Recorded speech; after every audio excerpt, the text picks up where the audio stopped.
Three, two, one. All right. Welcome to another edition of Favorite Funny.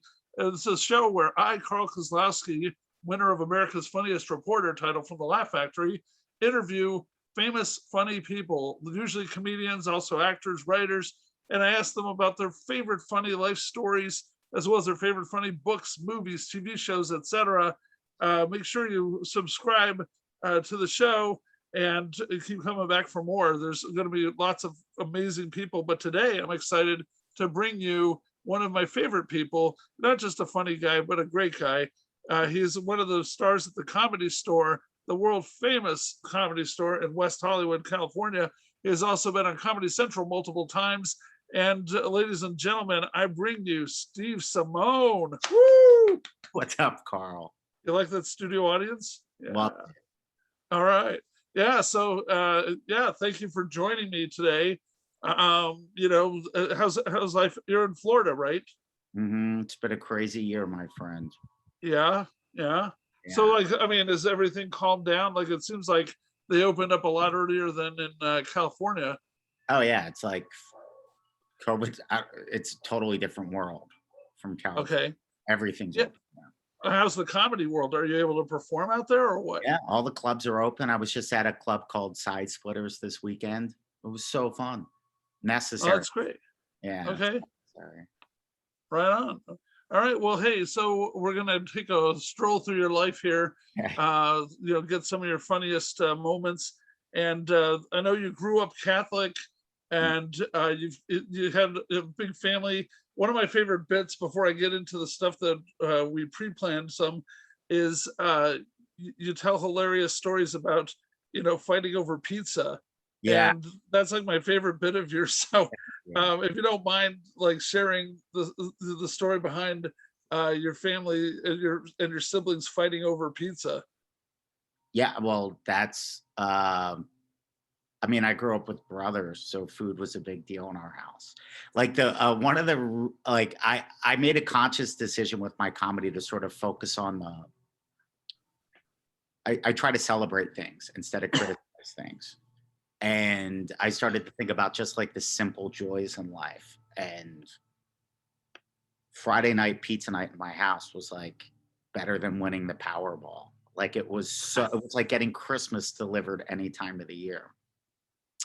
And it was like a bit that I was fortunate enough to go to the Montreal Just for Laughs Comedy Festival, and they recorded it for Canadian television, and they played on the radio all the time. And just one of those things that like, it makes me feel good how many people can relate to it. And they sort of like take it to their life and they're like, you know what? A lot of things suck, but right now pizza's on the way and everything's going to be all right. Yeah.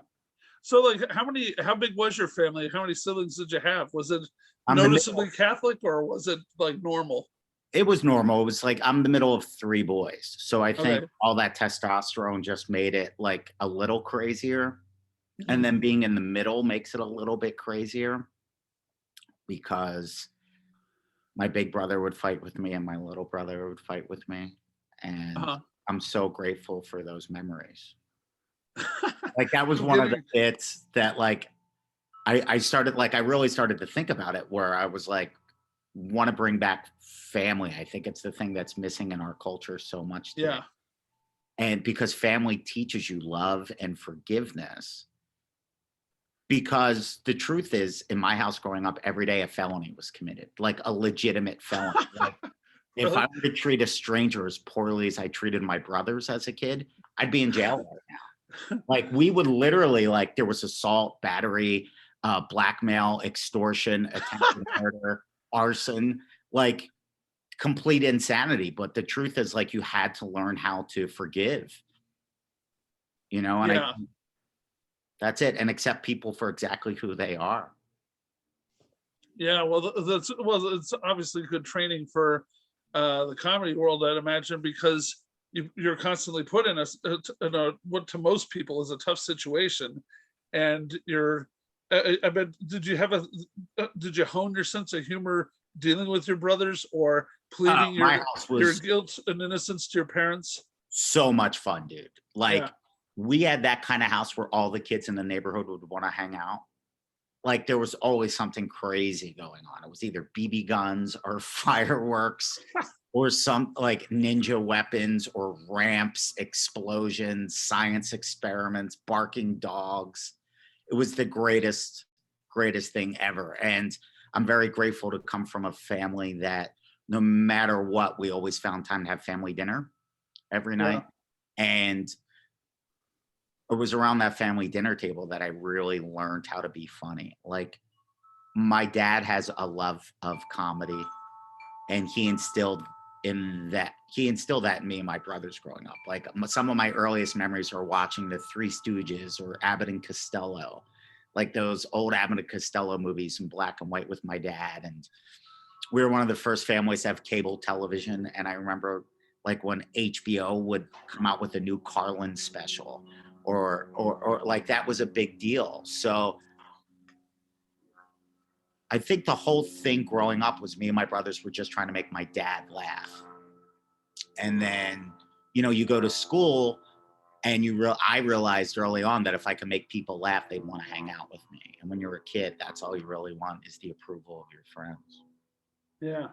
So, I mean, did your folks, have they gotten to see your success in making a living at this? And what do they think? Did they ever pressure you to do something more serious and then you proved them No, wrong, or what?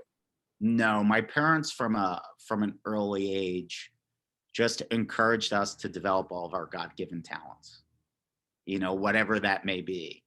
And, I was a pretty good student. I thought about going to law school, but I never met a happy attorney. Yeah. And I don't know, like my parents, their support means everything to me. And I made a conscious decision about 7, 8 years ago to work completely clean on stage. So my mom Oh, could show wow. comedy to her friends. And that really changed my career. Like I dedicated an album to my mom. And I just told story. I dedicated it to my mom because one night I was on stage at the Comedy Store the Saturday before Mother's Day. And I realized the audience wasn't too excited about Mother's Day. And I was like, how do you not love your mom? And my first comedy album, there's some bad words on it. I mean, adult language, I should say. Not much. Yeah. It was unnecessary. But my mom really couldn't share that with her friends. So I said, you know what? I did enough to embarrass my family as a younger man. I was a little bit crazy. So how can I glorify God? How can I celebrate family? How can I put a positive sort of hug to the world, a hug to life? And I'm proud that, like, as it stands now, not all my comedy, not the whole history of my comedy, but right now, like I can go entertain people of any age and families don't have to feel weird. Like Yeah. they can listen to my albums in the car, whether there's a 4-year-old in the car or an 80-year-old in the car. So that makes me feel really happy. Yeah. Well, and I always try to work clean also. Mhm. And, I'll never forget, I won't name names because I don't know if he would like that, but there's a comic who is known for being very R-rated, and nothing wrong with that, No, either. As comedy fans, we appreciate it all, I'm sure, but the 100%. thing is, this guy's known, he's a star, he likes to cuss in his act or talk about sexual things sometimes. And I invited him to headline a weird show that I did in my apartment complex for years called Pajama Party. And we did it in the lobby of the Gaylord Apartments in Koreatown, Los Angeles. And just because there was one kid in the whole building under 18, one kid was like 12 years old, like he doesn't cuss all the time anyway. The manager said, "You got to watch your language, got to keep it clean if you want to have shows here."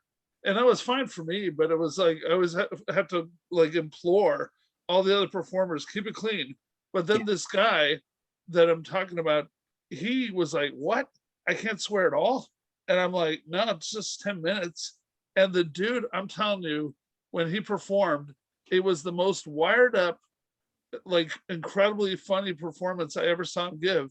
And afterwards, he came up to me and he goes, "You know what? That was exhausting, but it was exciting." And I go, "What do you mean?" He goes, "I had to think about every word I said. I'd never do that." And so he wound up appreciating having to do it that way. So do you ever get any feedback like that in discussing clean versus regular comedy with your friends? Well, some of my dearest friends are the filthiest comedians in the world, and I love them for it. I Of love course. it because Sure. I think all comedy should just be who you really are, you know? And I don't have a problem with it. I enjoy dirty comedy. I think it's great, but it's just not something I'm comfortable with, and that's my personal Yeah. choice.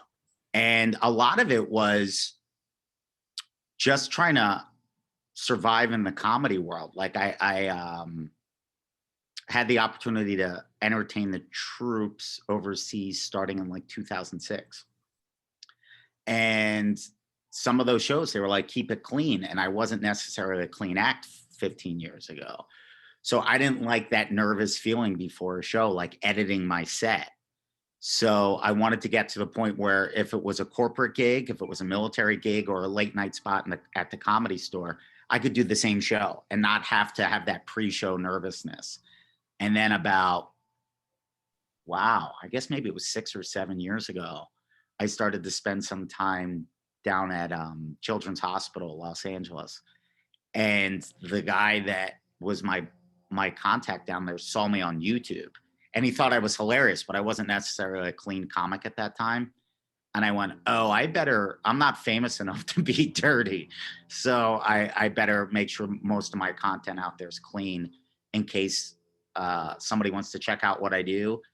And I didn't want anything to limit any of the opportunities I might get to either give back to the community or potential shows. You know, if you're famous, you can do whatever you want. But if you're just a comedian looking for your next gig, you better have a clean set under your belt. Yeah, I agree. So then I'll start diving into some of the stuff that we talked about already off air. Like when you were a kid, you said your favorite funny story was you were on a fifth grade field trip and you faked getting hurt. What was that Oh about? yeah. That's like one story I'm comfortable. Like, I was always a fan of physical comedy. Yeah. I think it's the best. Like, I remember the first time I saw my dad do a legitimate spit take at our family dinner table. I thought like it was like a lightning bolt of joy to see that happen. Like, because it was a real spit take.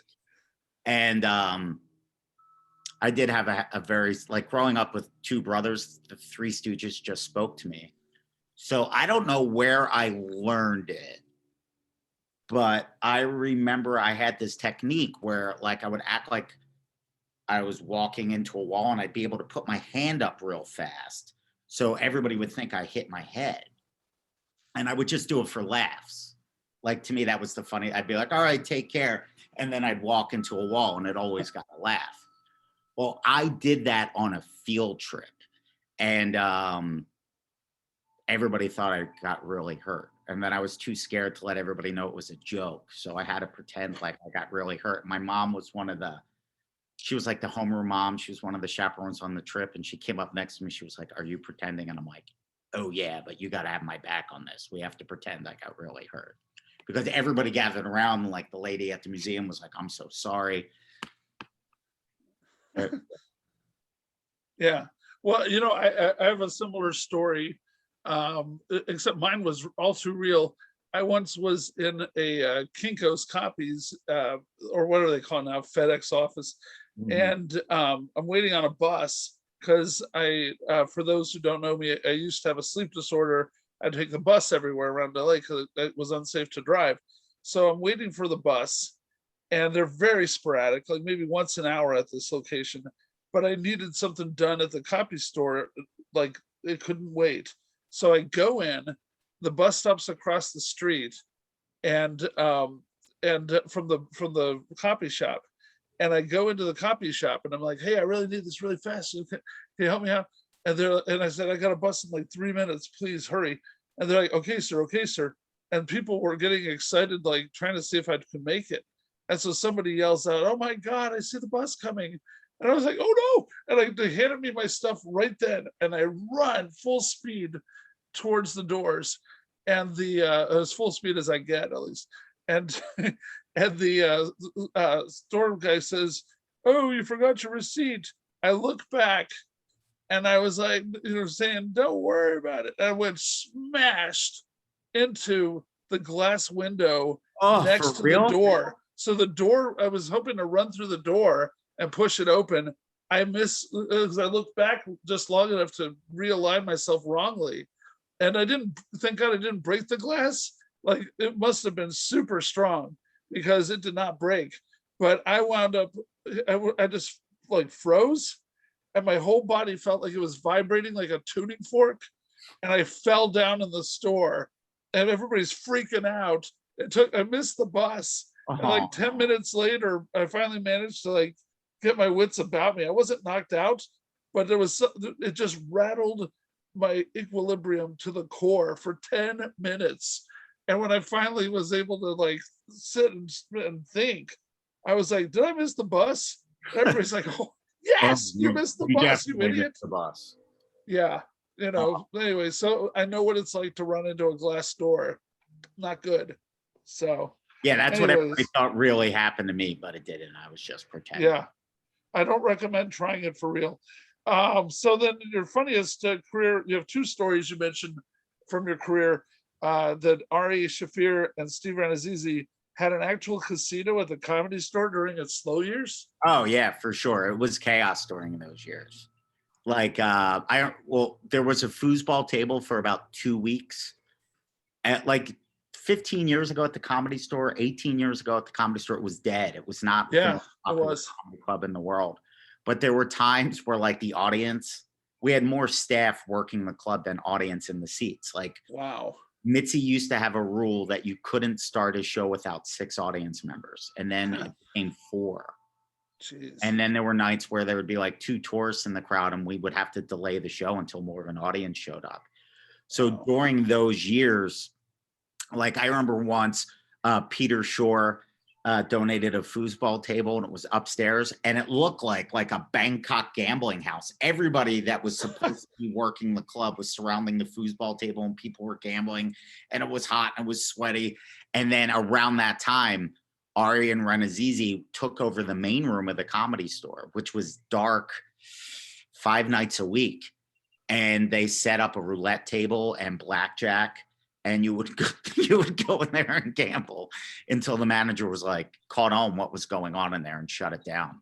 But then they still did their gamble. Then they just would limit their gambling activities to like Super Bowl bet on the squares type thing. Yeah.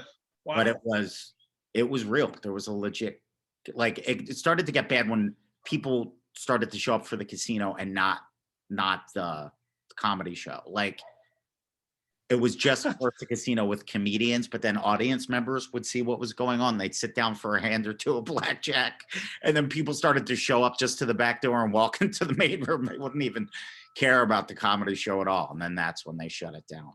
That's It was crazy. chaos during those years. It was so much Oh fun. wow. Yeah, so and then also you mentioned at the Brea Improv, which is a huge club, size-wise. I remember been there once. That Big Slice, the sound guy, would mangle performers' names. Oh yeah. I mean, this guy was just a sweetheart, and it was his first weekend on the job, and he got just so nervous during the introductions that like it was Steve Renazizi and myself were opening up for Pauly Shore. It was Easter weekend, like 2002, I want to say 2003. And he just built it up too much in his head, and he was switching our credits and our names. And like, I actually wound up getting a bit out of it because I realized that when you were nervous, people breathe and talk at the same time, like in a job interview. Like if I was like, "Hey, Carl, how are you?" And you went, "Thank you." I mean, good. How are you? Like that's what Big Slice, God bless him, was doing. He was like, "Your first comedian is from no, that's I messed up." Like he was doing that during the introductions, and once he just gave up. Like he was like, "You know him from MTV. He punked from Central. It's Steve." And then I was like, there was one point, like everybody in the audience was laughing by the time I came out. He was just Wow. guy, and I don't want to make fun of anybody, and I'm not making fun of them. It was Yeah. it's a very human moment. And I guess that's what makes comedy awesome, right?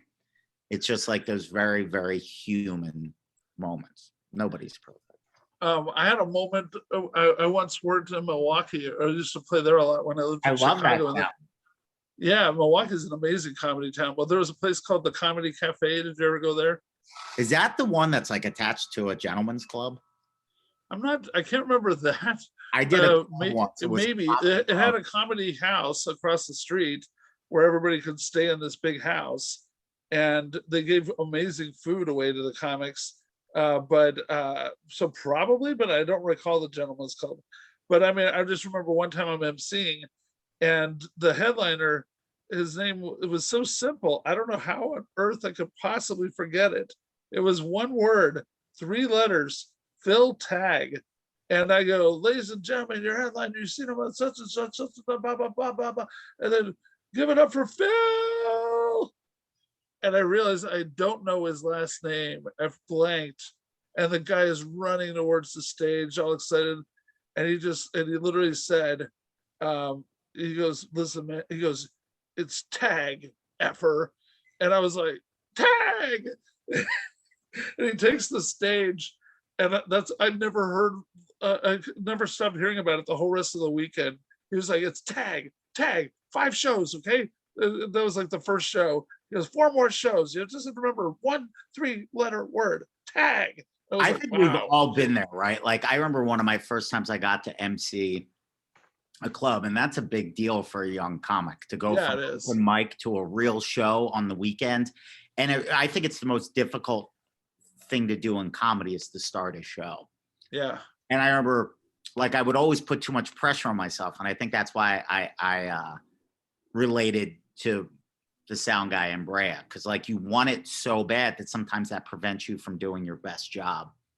And I remember messing up the intro, and it was like Saturday, early show. I had a couple shows under my belt, and I'm giving this guy the greatest intro of all time. And I'm like, you've seen him? And the audience is going crazy. And I'm like, and give it up for, and I totally blanked on his name. And then I had to look down at my piece of paper and say his name. And the audience thought I did it on purpose for like a laugh, but I didn't. I was just too nervous to be the best version of myself. Oh, wow. Well, that is definitely the hardest spot. And so anyways, yeah, sorry. My next guest was going, what's going on? So anyway, sorry. So the next thing I was going to ask, okay, so I was asking if comedy has helped you overcome anything. And you were saying that, you regard laughter as a gift from God. For sure. And yeah. So if you care to elaborate on that for people? Well, I'll put it to you like this. Like, I don't think anybody sane, it's beyond difficult to try to make a career in comedy. Like as a stand-up comedian. Like, I think like now due to technology, you could probably crank out some content on YouTube and maybe sort of build an audience that way from the comfort of your living room, from the comfort of just being in front of your phone or whatever. But to be a stand-up comic and to go out there for years and try to figure it out in front of a room full of strangers and no money, no opportunities, it was a very difficult journey. But life's difficult. And I sort of, somewhere along the line, I sort of adopted the philosophy that if you can make somebody laugh, you have a moral obligation to do so. Like laughter so necessary that if God gave you that gift, you better share it. And that doesn't mean you have to become a comedian, but like if you could just be that person that, makes your family laugh or makes your friends laugh, or people know when they're having a bad day, let me give this guy a call and they can brighten my day. Or you're just the customer that goes into the dry cleaner every week and you make the person behind the counter laugh. I think that's important and necessary. And I think that's what God wants us to do, is to live our lives for each other. Yeah, I relate to that because while I've been a comedian off and on professionally since '96, I've never done it full time. I've always been a reporter or something else more. But right now, I am, because the media world's changed so much, I got laid off. I'm working at Walmart, excuse me. And like, I'm afraid to even say the word, no kidding. But I'm working at Walmart, and the first day they stuck me as a greeter, which is what they do with everybody when they start out there. It's like, kind of, let's humiliate you right off the bat, having to be the person that everybody has to see coming in, right? And I decided that for a few people coming in, rather than just saying, "Oh, welcome to Walmart, thanks for coming," I decided, you know what, if I'm going to be here, I'm so grateful to be working, because I've been without work for a year, and I just decided I'm going to have fun with this. And so if anybody remotely looked like they were up for, unless they look completely like they wouldn't want to laugh, like they're just going to blast through, I started making wisecracks to everybody and complimenting them in funny ways and whatever. And I tell you what, within 2 hours, the manager was coming up to me going, "I need to talk to you." And I was like, "What, am I in trouble?" He goes, "No, you're the best greeter we ever had," people were saying. And so then the next day, they promoted me to cashier, and cashier's like the best job on the floor next to the manager, because you're responsible for the real customer experience, keeping the flow of people going, responsibility with money, obviously. But the thing is, I don't know why I'm usually terrible with numbers, but somehow at this job I ace it, and I'm able to have conversations and make jokes with almost every single person, and that's my goal. And I realize I love it more than newspaper work. And I mentioned this to a former newspaper editor, and he said, "Well, the reason why is you're getting to do stand-up basically 8 hours a day." And my weak spot, I was always somebody that would write my act, and I told the same jokes. Like, I didn't have to change my routine very often, because I always was playing a different place. A lot of it was churches and stuff. And here I'm learning to make people laugh on the fly. Every couple minutes, it's a new person. And so it's like the best crowd work training I have ever had. And I'm like, I'm getting paid for this. It doesn't even matter if the money's not that great, because I'm having such a good time doing it. And it does feel like a sense of mission to do that, That's awesome. Yeah. So anyways, yeah, but so then let's get into some of your favorite things. Your favorite funny movie. You were saying there's a lot of them, but you had like Planes, Trains, and Automobiles, Caddyshack, the Farrelly Brothers. Like, we have the same list basically. Yeah, like, man, I think the first comedy film that I fell in love with was Caddyshack. Oh yeah. Because I saw it as many years before it was probably appropriate for me to see it. And that's what kind of made it even more fun. But there were so many different styles of comedy in that film. Like, you had, icons of comedy. You had Bill Murray, Rodney Dangerfield, Chevy Chase. It was Ted Knight. Ted Knight, man, killed that movie. Yeah.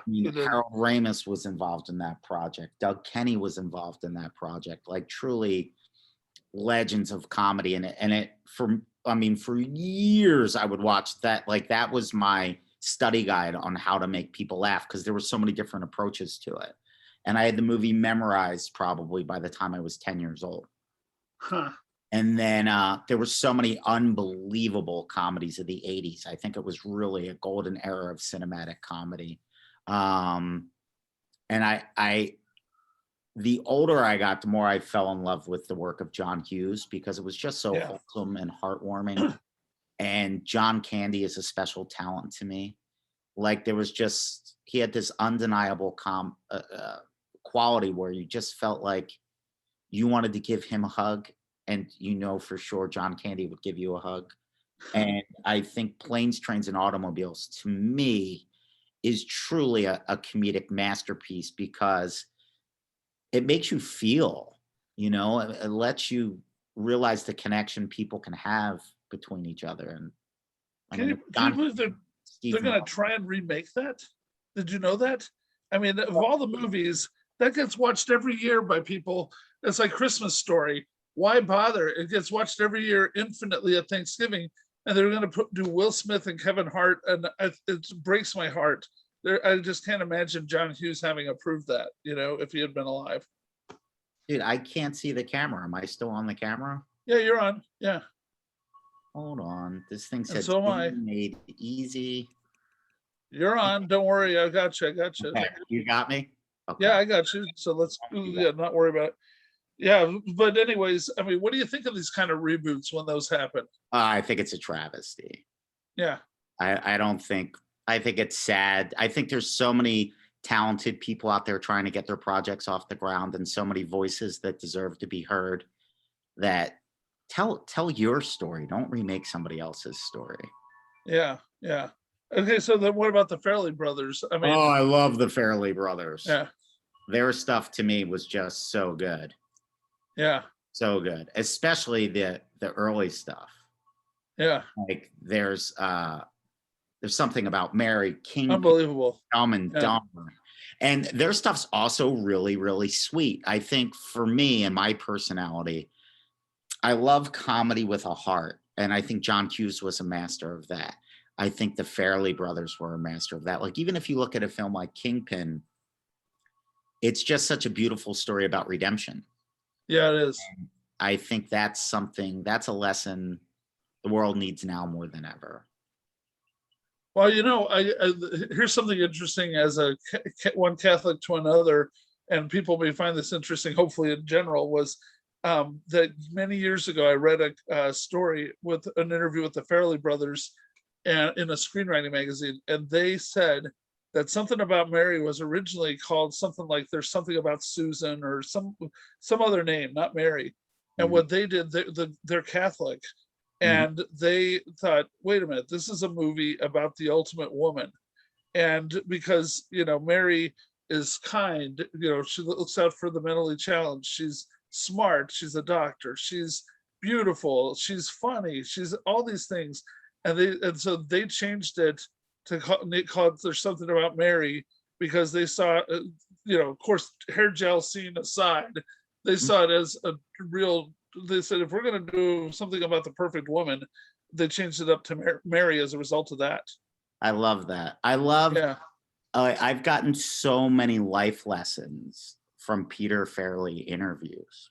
Tom Shadyac really? Interviews, Harold Ramis. Shadyac's great. Yeah, like there's something divine about laughter. Yeah. It really is. And I definitely believe in a God. I mean, God is so limitless, and it's truly impossible for our finite minds to grasp God. But ways I encounter God are, obviously love and laughter. And like, I think God probably laughed the hardest at that hair gel scene. Like, I would hear the expression, like an old timey, like vaudeville expression, like they were rolling in the aisles. That scene, and There's Something About Mary.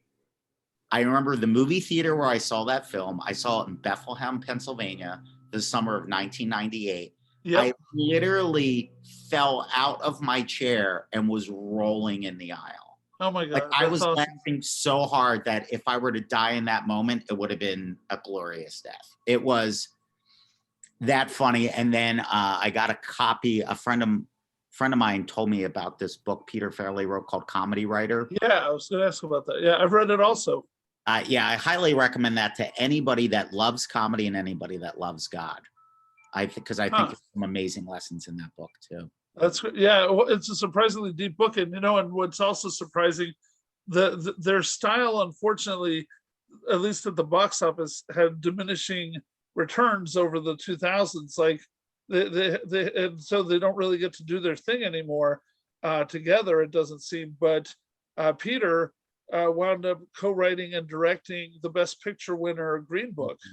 Yeah, I was so happy for him. Yeah, that's like a hell of a movie. I don't know if you feel this way, but I think there's something about comedy where the people that make you laugh, like, I almost feel like I have a personal bond with them. Like I know them personally. Like, and when Peter Fairley won that Oscar, it made me feel really, really good. Yeah.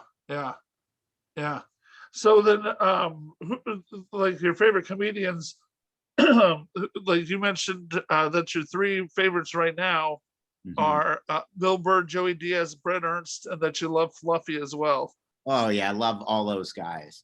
Like I feel so grateful that I spent the last 20 years at the Comedy Store in Los Angeles. So I mean, stand-up comedy, to anybody watching this that hasn't been to a live comedy show, I highly, highly recommend it, because when you're in the room, you become part of it. Yeah. And the only analogy I can draw is that, like, if you watch Fourth of July fireworks on television, they're amazing, but it's nothing like laying a blanket out and looking up at the sky. Yeah. That personal real life experience. And I've been fortunate enough to see this generation's best comedians live in the Comedy Yeah. Store. And there's plenty of guys like out in New York. I love their stuff, but I just don't have that. I hadn't had the chance to see them live so many times. But like being at the Comedy Store the last 20 years, whenever Joey Diaz is at the club, I'm going to go into the room and see what he does. Whenever Bill Burr's at the club, I'm going to go see what he does. Whenever Sebastian's in there, I like to see that stuff live is amazing. Yeah. It I is. grew up on so many different styles of stand up.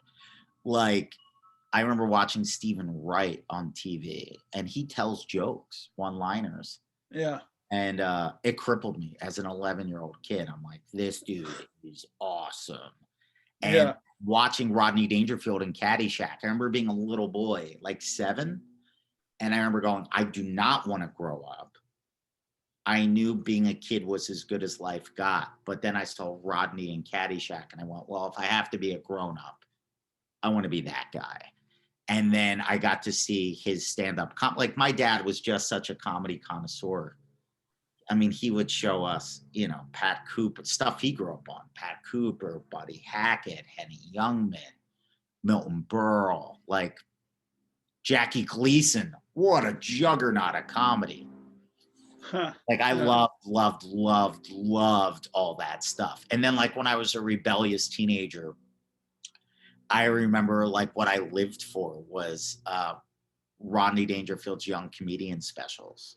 Oh yeah. I remember seeing Sam Kinison come out and it blew my mind. And I remember seeing Dice come out and it blew my mind. And my little brother and I were at the mall and we had $9 and we split an Andrew Dice Clay audio cassette. And we immediately ran upstairs and ate it with the sound down and like when I say roared with laughter, like I thought my face would split in half from laughter. And then, you know, to me, it's proof God's real that within a few months of moving to Los Angeles, I became buddies with Andrew Dice Clay. Oh really? Wow. Mm-hmm. And Like, you said you had a conversation with him and Eddie Murphy at the same time. oh yeah, that's one of my Comedy Store memories. Like Eddie Wow. Murphy Delirious was the thing that made me fall in love with stand-up comedy. Yeah. Like I think that's truly a masterpiece. And I think Eddie Murphy, in my opinion, might be the funniest guy ever. Not just, I mean, any way somebody can make you laugh, Eddie Murphy can do it. And those early 2000s of the Comedy Store, Eddie would just pop into the Comedy Store and sit when there was no audience. Wow. Eddie would sit in the back of the room. And my roommate at the time, God rest his soul, James, would work the parking lot and became friends with Eddie Murphy. Eddie Murphy, 20 years ago, would always tip James $100.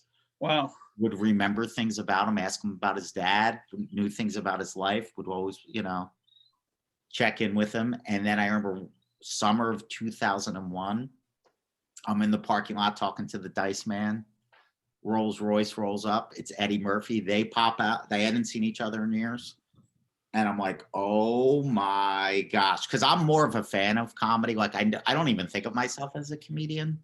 Yeah. I just think of myself as somebody that couldn't function in the real world and had to go to California to just get through a day.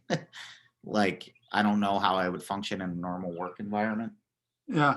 Here I am, just a fan of comedy. And I'm with Dice. And now Dice and Eddie Murphy are catching up. And they're talking about clubs they used to work in New York. And I'm like, as a comedy nerd, I was like, this is awesome. This is awesome.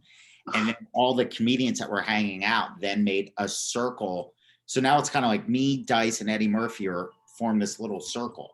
And I was the manager at the time. So Eddie, like I would like, once you're in the club, so to speak, like you get to be around your heroes, and as long as you don't say or do anything stupid, you're good. And then I was just praying the whole time, don't say anything stupid, don't do anything stupid. So I just shut down. I didn't do anything. I was just a fly on the wall while Dice and Eddie Murphy were making each other laugh and catch up and talk about life and comedy. And then all the other comedians that were hanging out that night formed a circle around us, and it was awesome. And then one comedian said something stupid, and then Eddie Murphy was just like, all right, Dice, and he got in his car and left. Because like I would never ever want to be that famous, because people don't act normal around you. And I think one of the things that made the Comedy Store special for so many years was that it didn't matter how famous you were, you could show up at the Comedy Store and just be normal. You were just another dude. Hey man, I want to thank you for being a great dude and being funny today. And that's pretty much our time. But where can people find out more about you? Do you have a website or anything? Yeah, my website's awesomesteve.com. Okay. Yeah, That's awesome. and like my Instagram, my Facebook, YouTube, all that stuff's on there. And I'm gonna crank out more content. I have a couple hours of stand-up I haven't really shared with the world yet. So that's great. Put some of those videos out there. But Carl, I want to let you know I love you. And I'm so happy. It's just so great to see your face. Thank you. And, I can't wait till we get to hang out in person. Yeah. That's as you and your family. And if you need anything, give me a call, dude. I love you. All right. Well, thank you. I appreciate it. All right. All right, folks. Till next time, this has been Favorite Funny. Make sure you subscribe to us here on YouTube and Apple Podcasts and Spotify, anywhere else that you're hearing this. And thanks for listening and watching. Bye.